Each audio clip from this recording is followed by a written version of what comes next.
like मैले सोध्न खोजेको क्वेसन चाहिँ इज नर्सिङ फर एभ्रीवान हजुर कि लाइक कस्तो क्यारेक्टरिस्टिक्स हुनुपर्छ मान्छेमा नर्सिङ भइसके पछाडि किनकि you have to deal with patients होइन फ्रम अफ डिफ्रेन्ट एजेस होइन different mental condition different physical condition होइन सबैले गर्न नसक्ला नि त हजुर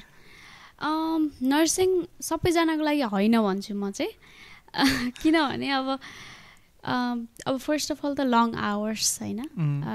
पछि नर्सिङ सकिसकेपछि त अब अरू डिफ्रेन्ट अप्सन्सहरू हुन्छ तर when you are in the program तपाईँहरू त एभ्रिथिङ त गर्नै पर्यो नि त त्यो गरेर पार गरेर अनि बिएसएन सकेपछि अनि नर्स हुने हो नि त त्यसको लागि अब फर इक्जाम्पल अब बडी फ्लुइड्सहरू युरिन पुप होइन खकार रगत त्यस्तो कुराहरूमा गिन मान्ने भए गाह्रो छ त्यो लाइक द्याट्स योर लाइफ काम वर्क लाइफ अनि अब schedule wise long hours bed साइडमा काम गर्दाखेरि होइन 12 घन्टाको सिफ्ट हुन्छ बिहान 7 to 7 अथवा राति गऱ्यो भने राति 7 to बिहान 7 लङ आवर्स हुन्छ अनि एकदमै अर्को कुरा चाहिँ कति मान्छेहरूलाई टिम वर्क मन नपर्न नि सक्छ नि त आफू लाइक इन्डिपेन्डेन्टली काम गर्ने त्यस्तो हुन्छ नि त नर्सिङ त्यस्तो हुँदैन नर्सिङ चाहिँ एकदमै टिम वर्क डिपेन्डेन्ट भनौँ न आफ्नो मात्रै डिसिजनले हुँदैन त्यहाँ अरूको कामले गर्दा आफ्नो काम एफेक्ट भइरहेको हुन्छ के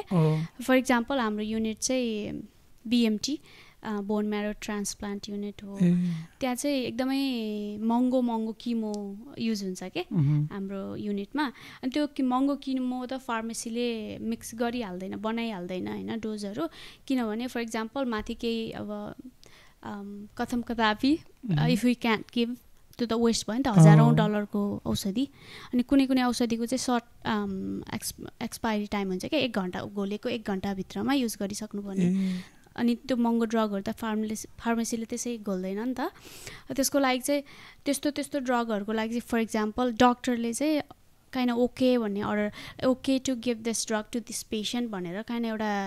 कम्युनिकेसन गर्नुपर्छ फार्मेसीलाई अनि बल्ल फार्मेसीले मिक्स गरेर बनाउँछ अब त्यो औषधि क्विक डिसिजन हुनु पर्यो हैन हजुर अब त्यो औषधि 10 बजेको लागि स्केड्युलमा छ मेरो स्केड्युलमा दिने तर अब डक्टरै 10 बजेसम्म युनिटमा आएन अथवा बिजी भयो केही भयो भने त त्यो त 10 बजे त कम्युनिकेसन हुँदैन अब डक्टर आएर पेसेन्टलाई एसेस गरेर कतिखेर डिसिजन दिएर फार्मेसीले कतिखेर मिक्स गरेर पठाउँदा त्यो काइन्ड लाइक कहिलेकाहीँ 2, 3, 4 बज्दिन सक्छ कि अब कुनै औषधि अब त्यस्तो अब त्यो काइन्ड स्मुथ हुँदैन कि आफ्नो डे पनि अब कहिले अब स्मुथ पनि हुन्छ कहिले अब कस्तो हुन्छ नै थाहा हुँदैन गएपछि नै अब पेसेन्ट आफ्नो असाइनमेन्ट पाएपछि नै थाहा हुन्छ होइन अनि अब डिल गर्दाखेरि हजुरले भने जस्तै अब कस्तो मान्छेहरूलाई डिल गर्नुपर्छ कोही मेन्टल्ली देयर ओके कोही हुँदैन स्टेबल होइन अलिकति पर्सनालिटिजहरू पनि अब डिफ्रेन्ट हुन्छ अब त्यो मेन्टल्ली फिजिकल्ली इल पेसेन्टहरूलाई डिल गर्नु भनेको त सजिलो कुरा त होइन नि त